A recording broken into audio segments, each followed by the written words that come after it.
మనం చదువుకున్న లేఖన భాగంలో నుంచి 2 పేతురు 3వ అధ్యాయము 8వ వచనం నుంచి నేను చదువుతున్నాను. ప్రియులారా, ఒక సంగతి మర్చిపోకుడి. ఏమనగా ప్రభువు దృష్టికి ఒక దినము 1000 సంవత్సరముల వలెను, 1000 సంవత్సరములు ఒక దినము వలెను ఉన్నవి. కొందరు ఆలస్యమని ఎంచుకున్నట్లు ప్రభువు తన వాగ్దానమును గూర్చి ఆలస్యము చేయువాడు కాడు గాని ఎవడును నశింపవలనని ఇచ్చయింపక అందరూ మారు మనస్సు పొందవలనని కోరుచు. అంటే దేవుడు ఇక్కడ ఏం కోరుకుంటున్నాడంట? వింటున్నారా? దేవుడు ఏం కోరుకుంటున్నాడు? అందరూ మారు మనస్సు పొందవలనని కోరుచు మీ ఎడల దీర్ఘశాంతము గలవాడై ఉన్నాడు. అంటే మనం ఏమనుకుంటున్నామనంటే దాన్ని అంటే దేవుడు ఇలా చూస్తున్నాడు. దాని పైగా చదివినప్పుడు ఏమవుతుందంటే 3వ అధ్యాయంలో ఏం చెప్తున్నారంటే 3వ వచనంలో 3వ అధ్యాయం 3వ వచనంలో ఏం చెప్తున్నాడు? అంత్య దినములలో అపహాసకులు అపహసించుచూ వచ్చి తమ స్వకీయ దురాశల చొప్పును నడుచుకొనుకు ఆయన రాకడ గూర్చిన వాగ్దానం ఏమాయను అని అంటారంట. ఎప్పుడు? అంత్య దినాల్లో. ఏమిరా బాబు మీరు చెప్పారు, బైబిల్ చెప్పింది అంచితన రాకడ వస్తుంది అంటున్నారు, దేవుడు రాకడ వస్తుంది అంటున్నారు, ఏది అసలుకి అని అపహసిస్తారంట.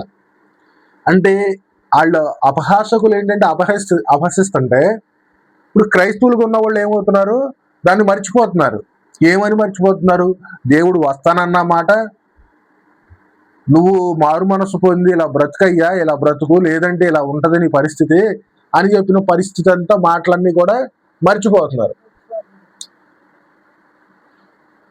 అపహాసకులు అయితే ఏం చేస్తున్నారు?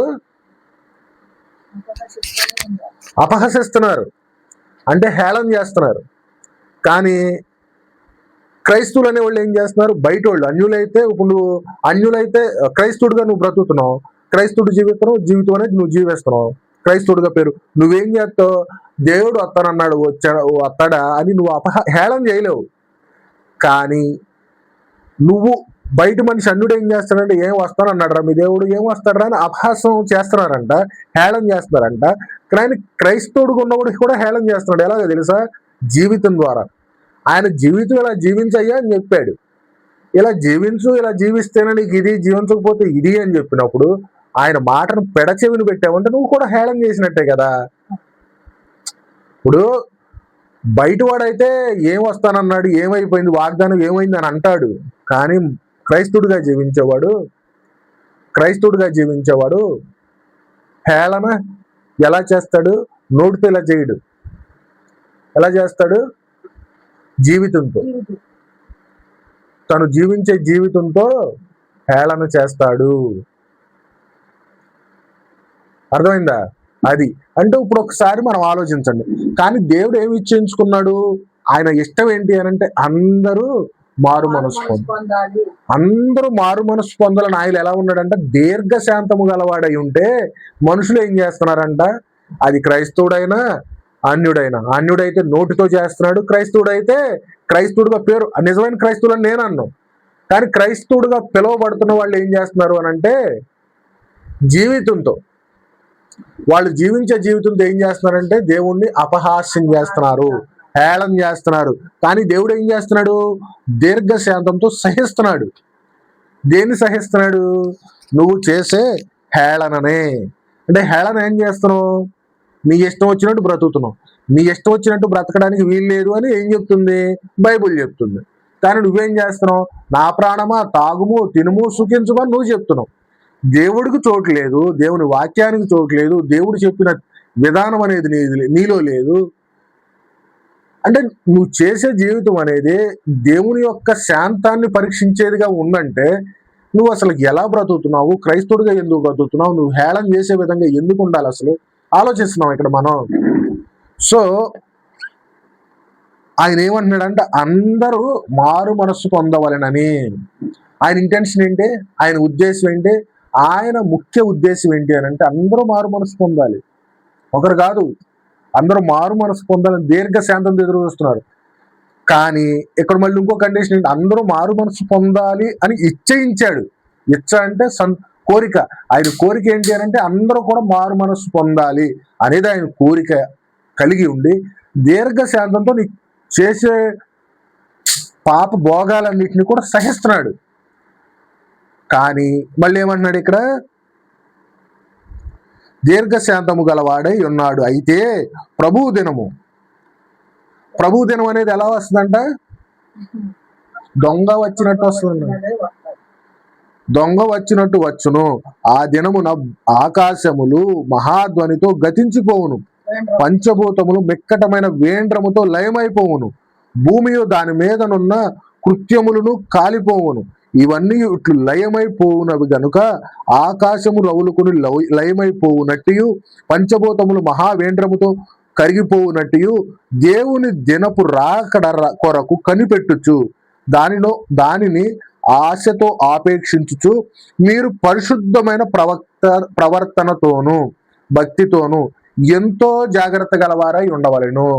అసలు ఈ మాట చదివినప్పుడు మనకు ఒక ఆలోచన వస్తుందా? ఏంటంటే చదువుతున్నాం అంటే చదువుతాం అన్నట్టు వెళ్ళిపోతున్నారా? ప్రభు దినం అనేది ఒకటి వస్తుంది. ఆయన కోరిక ఏంటి అని అంటే అందరూ కూడా మారు మనసు పొందాలి, మారు మనసు పొంది దేవునికి ఇష్టమైన జీవితం జీవించాలని ఆయన కోరుకుని దీర్ఘశాంతంతో అన్నిటినీ సహిస్తుంటే, మనం ఏంటంటే మన జీవితంతో ఆయన హేళన చేసే వాళ్ళగా ఇంకా క్రైస్తవులుగా చెప్పుకున్న వాళ్ళు ఉంటుంటే, కానీ ఆయన ఏమంటున్నాడంటే దొంగ వచ్చినట్టు వస్తానంటున్నాడు. ఆ రోజున ఆకాశాలు కానీ భూమి కానీ ఏదైనా కానీ మొత్తం అంతా పెకలించిపోతాయంట. పెకలించిపోయినప్పుడు నువ్వు ఏం చేస్తావు? దేవుని దినపు రాకడ కొరకు కనిపెట్టచ్చు. నువ్వేం చేయాలంటే దేవుని దినపు రాకడ కొరకు, ఆయన రాకడ కోసం కనిపెట్టాలంట. ఎలా కనిపెడతావు? కనిపెట్టడం అంటే ఏంటి? ఎలా ఎదురు చూడాలి అంటే? ఆయన కోరిక ఏంటి? పైన చదివాం కదా, ఆయన కోరిక ఏంటి? అందరూ మారు మనసు పొంది ఆయన వాక్యానుసారంగా నడవాలనేది ఆయన కోరిక అయినప్పుడు దేని కొరకు కనిపెట్టాలి నువ్వు? ఆయన రాకడ కొరకు కనిపెట్టచ్చు, దానిని ఆశతో ఆక్షేపించచ్చు. ఆయన రాకడ కొరకు కనిపెట్టాలి, దాన్ని ఆశతో కోరుకోవాలంటే ఎలా ఉండాలంటే నువ్వు దేవునికి నచ్చిన జీవితం నీలో ఉండాలి. దేవునికి వ్యతిరేకంగా జీవించే జీవితం అనేది నీలో ఉండకూడదు. దేవునికి వ్యతిరేకంగా జీవించే జీవితం ఉందనుకో, ఆయన రాకడిని ఆశతో ఆపేక్షిస్తావా? నువ్వు రా ప్రభు, ఆకాశాలు అన్ని గతించిపోవాలి అంటే నాకేం ఉండాలి అని అంటే, యేసు ప్రభు ఈ రోజు వచ్చాడు, ఆకాశం భూమి గతించిపోద్ది, చచ్చిపోతాం. చచ్చిపోయినప్పుడు ఏముండాలి? నాకు ఒక హోప్ అనేది ఉండాలి, ఒక నిరీక్షణ అనేది ఉండాలి. నేను జీవించిన జీవితాన్ని బట్టి నాకు లోపల మరణం తర్వాత నాకు ఒక జీవితం ఉందన్న ఆశ, నిరీక్షణ, ఆ హోప్ అనేది నీలో లేనప్పుడు ఏముంటుంది అంటే భయం ఉంటుంది. ఆశతో ఆపేక్షించు. దేవుని దినం అనేది వచ్చినప్పుడు మొత్తం అన్ని నాశనం అయిపోతే, ఆకాశములు భూమి మొత్తం అది అంటుంటే నువ్వు ఆశతో ఆపేక్షించాలంటే ఆ రోజు కొరకు ఎలా ఆశతో ఉంటావు నువ్వు? మొత్తం ఆకాశం భూమి మొత్తం చెల్లాచెదురైపోవడం, నువ్వు చచ్చిపోవడం, అలాంటి జీవితం నువ్వు కోరుకుంటావా? కోరుకోవాలి. దేవుడు అదే చెప్తున్నాడు, కోరుకోవాలి. దానితో ఆశతో ఆపేక్షించు, ఆశతో ఎదురు చూస్తూ. ఎప్పుడు ఎదురు చూస్తావు నువ్వు? ఎప్పుడు ఎదురు చూస్తావు అంటే బ్రతుకుటైతే క్రీస్తు, చావైతే లాభం. సింపుల్, ఒకటే ఆన్సరు. నువ్వు బ్రతికినప్పుడు యేసును కలిగి జీవిస్తే ఆ రోజు వచ్చినప్పుడు నో ప్రాబ్లం. నేను జీవించినప్పుడు నా యేసును కలిగి నా యేసు చెప్పిన జీవితం జీవించాను కాబట్టి ఏది ఏమైపోయినా నాకు నా దేవుడు నాకు ఇచ్చే జీవితం అనేది నాకు ఇస్తాడు అనే ఆశ, నిరీక్షణని ఏం చేసిందంటే సంతోషంతో ఉండనిచ్చింది. అర్థమైందా? అంటే నువ్వు ఆశతో ఆపేక్షించాలంటే నువ్వు ఈలో ఏముండాలి? దేవునిలో యథార్థంగా జీవించే జీవితం ఈ లోకంలో ఉండాలి. ఆ యథార్థ జీవితం ఏంటి అని అంటే చూడండి, దాని కొరకు కనిపెట్టచ్చు. ఎప్పుడు వస్తాడా అంటే ఏంటి? బయటికి వెళ్ళిన బిడ్డ బయటికి ఎక్కడికైనా వెళ్తాడు, స్కూల్కి కానీ ఎక్కడికి కానీ బిడ్డ వెళ్తాడు. ఎలా ఎదురు చూసిద్ది తల్లి? ఎప్పుడు వస్తాడా, ఏంటి, ఎక్కడికి వెళ్ళాడు, ఏమైపోయాడు, పొద్దుగుపోయింది, రాలేదు. ఇప్పుడు ఎలా ఎదురు చూసిద్ది? రావాలని ఎదురు చూస్తూ ఉంటది ఆశతో. అంటే ఏంటి అని అంటే నువ్వు ఎదురు చూడాలి అని అంటే ఎలా ఉండాలి? ఆ రోజు ఏమన్నా ఆయన ఏమన్నా పంచభక్ష పరమాణాలు ఏమన్నా తీసుకుని వస్తున్నాడా? నీకు ఇష్టమైన వంటలు ఏమైనా వండుకుని తీసుకో, మొత్తం నాశనం చేసేస్తానంటే ఆయన ఆ రోజు కోసం నువ్వు ఎదురు చూడడం ఏంటి? అసలు విచిత్రంగా లేదు ఇది? ఉందా? ఆయన వచ్చే పోనీ ఎగ్జాంపుల్ మా నాన్న ఎక్కడికో బయటికి వెళ్ళాడు, పనికి వెళ్ళాడు, నెల రోజులు అయింది. వచ్చేటప్పుడు పప్పలు చేస్తాడని బిడ్డ ఎలా ఎదురు చూస్తాడు? ఏం చేస్తాడు? ఏయో తినే పప్పలో లేదంటే బొమ్మలో, ఆడుకునే బొమ్మలో ఏదో చేస్తాడు. కాబట్టి నెల రోజులు చూడలేదు, బిడ్డకి చాలా తీసుకెళ్లాలని కానీ దేవుడు ఏం తీసుకొస్తానంటున్నాడు? ఆకాశాన్ని భూమిని నాశనం చేసి తీసుకొస్తానండి, నాశనం చేసేస్తానంటున్నాడు ఆ రోజు ప్రభు వచ్చే రోజున. అంటే ఎలా ఎదురు చూడాలి అంటే ఆకాశము భూమిలో జీవించే జీవితం కన్నా ఏదో తెస్తున్నాడు. ఇంకా ఆ ఏదో నీకు అర్థమైతే నువ్వు నిజంగా సంతోషిస్తావు, ఆశతో ఎదురు చూస్తావు. ఆ ఏదో ఈ రోజున అన్యులకు అర్థంగా అపహాస్యం చేస్తుంటే క్రైస్తవులుగా పిలువబడుతున్న వాళ్ళు కూడా ఏంటో తెలియక దేవుణ్ణి వాళ్ళ జీవితంతో హేళన చేస్తున్నారు. ఆయన తెచ్చేదేంటి? నా తండ్రి నా కోసం వెళ్ళాడు, వస్తానన్నాడు. మా నాన్న ఎక్కడికో నెల రోజులు వెళ్ళాడు, వస్తాడు, వచ్చినప్పుడు పప్పలో బొమ్మలో తెస్తాడని ఒక బిడ్డ ఎలాగైతే ఎదురు చూస్తుందో, దేవుడు వెళ్ళాడు మీ కొరకు నిత్యము ఉండే రాజ్యాన్ని తీసుకొస్తానని అన్నప్పుడు అసలు ఆ రాజ్యం గురించి ఆలోచిస్తున్నారా? ఆకాశము భూమి అంతా నాశనం చేసేస్తానంటే నువ్వు భయం రావాలి కదా. కానీ ఆశ ఎలా వస్తుంది? సంతోషం ఎలా? దాని కొరకు ఎప్పుడు వస్తాడు నా తండ్రి ఎప్పుడు వస్తాడు, మా డాడీ ఎప్పుడు వస్తాడు అని నువ్వు ఎలా ఎదురు చూస్తావు అంటే ఆకాశం కన్నా, భూమి కన్నా, ఈ భౌతికమైన జీవితం కన్నా ఇంకా ఏదో గొప్పది ఉంది. ఇంకా ఏదో గొప్పది ఏంటి నీకు తెలియదు. అసలు అదేదో గొప్పదేంటో ఈరోజు బోధల్లోనూ లేదు, నువ్వు చదివినా నీకు అర్థం కావట్లా. ఆ ఇంకేదో ఏంటి? మన తపన, మన పోరాటం, మన జీవితం, మన ఆరాటం అంతా కూడా భౌతికమైన జీవితమే. అంతా భౌతికమైన జీవితమే.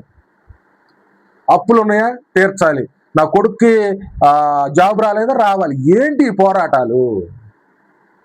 ఇయే పోరాటాలా? దేవుడు ఏమన్నాడు? వీటన్నిటిని నాశనం చేసేస్తానన్నాడు. అంటే ఇంకేంటది? నేను దేని కొరకు వేగిరపడాలి, దేని కొరకు కనిపెట్టాలి, దేని కొరకు సిద్ధపడాలి, దేని కొరకు అంటే ఇంకేదో ఉంది. అదేంటి అని అంటే ఆత్మానుసారమైన జీవితం. ఆత్మానుసారమైన జీవితం నీకు పొందాలి, నీకు రావాలి అంటే నువ్వేం చేయాలి? ఆత్మానుసారమైన క్రియల మీద మనసు పెట్టాలి. దేవుడు వస్తాడు, దొంగ వలే వస్తాడు. ఈ రోజు వస్తాడు, రేపు వస్తాడో తెలియదు. వచ్చినప్పుడు నేను మరణిస్తాను. మరణించిన తర్వాత ఒకటే ఆశ, ప్రభువా నేను జీవించిన జీవితం నీకు తెలుసు కాబట్టి ప్రభువా నీ రాజ్యానికి నన్ను వారసుడిగా చెయ్యి అనే ధైర్యం నీలో ఉండాలి. ఆ నిరీక్షణ నీలో ఉండనప్పుడు ఏం చేస్తావు? భయపడతావు. ఏమంటున్నాడంటే ఇంకా చూస్తే కనిపెట్టుచు దానిని ఆశతో ఆపేక్షించుతూ మీరు పరిశుద్ధ ప్రవర్తనతోను ఏం చేయాలంట? దాన్ని ఆపేక్షించాలంటే, దాని కొరకు కనిపెట్టాలంటే నీలో ఏముండాలి? మొదటిగా పైన చెప్పినట్టుగా ఆయన ఏదైతే కోరుకుంటున్నాడో మారు మనస్సు పొంది పరిశుద్ధ ప్రవర్తన. పరిశుద్ధత అంటే ఏంటి? నీ ప్రవర్తన అంటే నీ జీవితం. పరిశుద్ధత అంటే ఏంటి? పరిశుద్ధత అంటే ఏంటి? ఈ మాటలు ఈయన చెవులకి ఏదో వచ్చేసింది. పరిశుద్ధత అంటే ఏంటి? అంటే ఏంటి? అన్ని ఇడిచిపెట్టడం అంటే ఏంటి? దేవునికి ఇష్టమైన జీవితం. పాపాన్ని విసర్జిస్తూ ఆయన చెప్పిన జీవితాన్ని ప్రేమిస్తూ ఆయనకి దగ్గరగా జరగాలి. చెడు తలంపు వచ్చిందంటే చెడు తలంపును పక్కనే విడిచిపెట్టాలి. ఫోన్ తీసావా? ఫోన్ తీసినప్పుడు 100 బొమ్మలు కనపడుతున్నాయి. 100 బొమ్మలు. ఫోన్ లేకుండా ఎవరన్నా ఉంటున్నారా? ఏలు ముద్ర వేసేవాళ్ళు ఉంటున్నారు. చిన్న పిల్లలు, 5 సంవత్సరాల పిల్లలు ఫోన్ ఫోన్ చూస్తే ఏమవుతుంది? పాపం. పరిశుద్ధత ఉందా? ఆ ఫోన్ పట్టుకున్నావు, ఫోన్ చూసావు. ఫోన్ చూసిన తర్వాత అసలు అన్ని అవయవాల్లో ఏది అసలు పాపానికి మూలమైన నేత్రాలు, కళ్ళు జాగ్రత్త పెట్టుకో అని చెప్పాడు. ఫోన్ చూస్తున్నారండి ఈ రోజున. ఫోన్ చూసినప్పుడు ఏమవుతుంది? దాంట్లో ఏదైనా మన ప్రవర్తనకి పరిశుద్ధంగా తీసుకెళ్లేదైనా ఉందా? బైబిల్ కూడా పట్టుకుంటున్నా.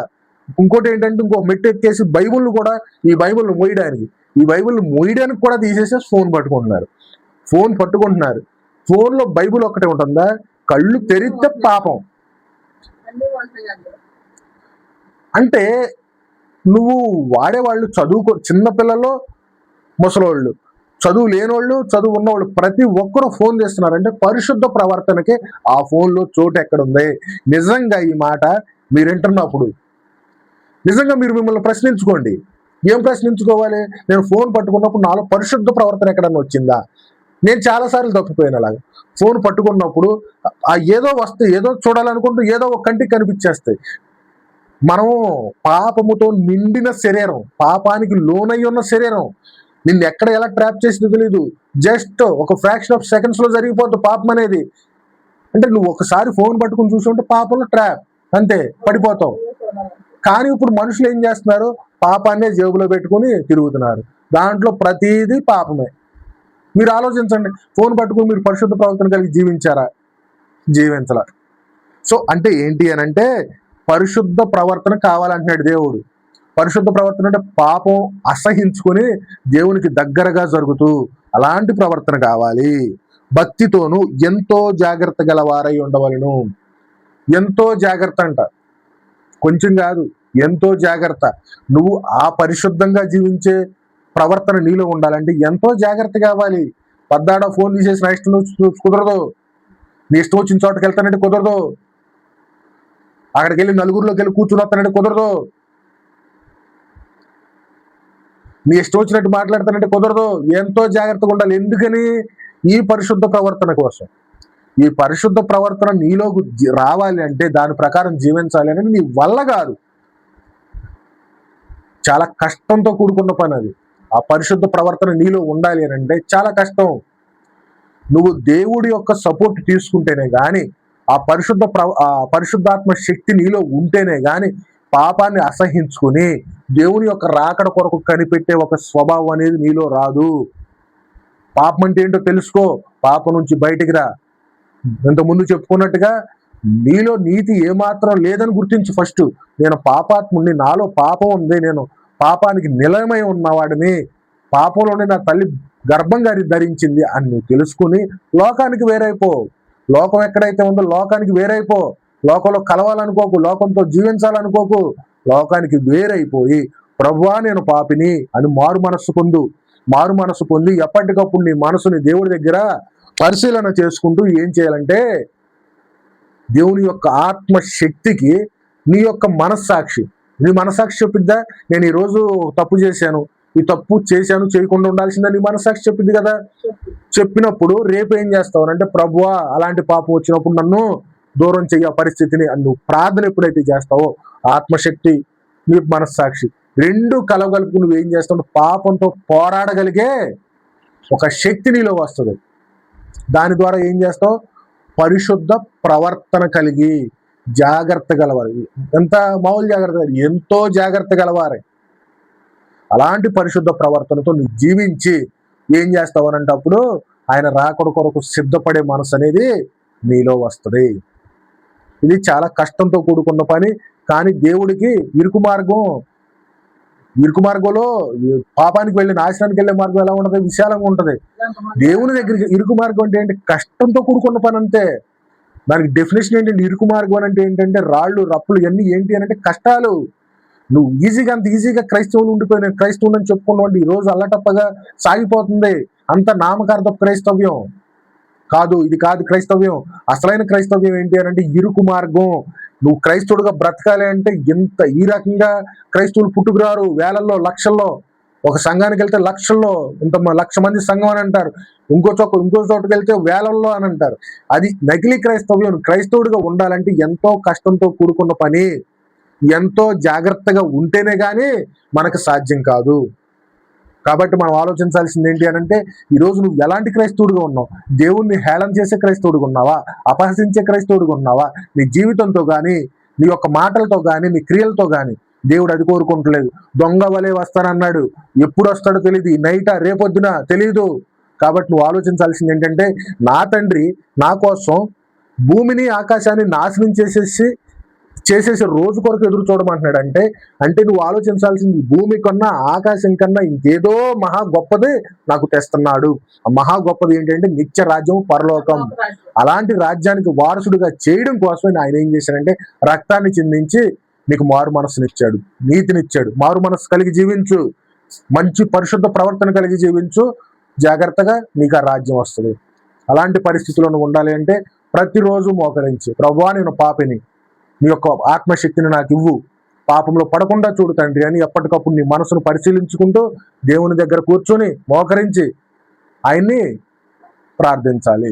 ఒకసారి అలాంటి పరిస్థితుల్లోకి మీరందరూ కూడా ప్రార్థించండి. మీ యొక్క పాపాలను బట్టి, మీ యొక్క జీవితాన్ని బట్టి దేవుని దగ్గర ప్రార్థించండి. దేవుడి చిన్ని మాటలు దీవించును గాక. ఆమేన్.